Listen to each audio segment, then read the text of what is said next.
Hi and welcome to my wee channel, The Kilted Cyclist. So here we are in Berwick, or as we Scots call it, Berwick upon Tweed, just to avoid confusion with North Berwick, which is in Scotland. A difference of 39.1 miles lies between the two of them. Berwick is the most northerly town in England and lies 2.5 miles from the border. For more than 4 centuries, the market town passed hands between England and Scotland. In fact, it passed between them like an unwanted Christmas present from your auntie at least a dozen times. And there is still a close affinity between the town and Scotland, with both the town's football and rugby clubs playing in the Scottish League. While it was in Scottish hands, it was referred to as South Berwick.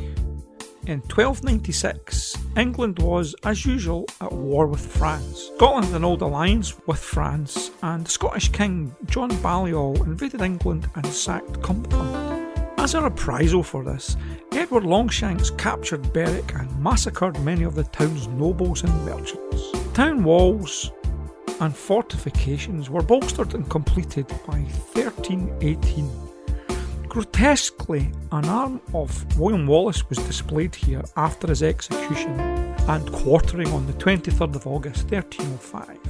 In 1461, the town was ceded back to Scotland by Margaret of Anjou for services to her husband Henry VI. Now the law in the area has changed over the years. On May the 23rd, 1739, Isabel Clark was sentenced to transportation to the Americas for stealing handkerchiefs worth 1 shilling or 5 pence nowadays. Women could be whipped through the town, and in 1758 Margaret Dryden was hanged for the murder of her baby. The death penalty even in 1786 would be incurred if the value of stolen goods exceeded 1 shilling, or in the case of 5 people in 1816 for counterfeiting not Prada bags or Gucci belts but money. They were thankfully not executed but spent the rest of their days transported for life to Australia. Now Berwick's a nice place to visit, with less chance of being hanged or whipped through the streets nowadays. There are some nice cafes, and a standout one is the Artisan Food and Drink Emporium. We had a fabulous lunch there, so I would definitely recommend that. But hey, I'm talking too much again, so let's just get on with it.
Well, that was Berwick upon Tweed.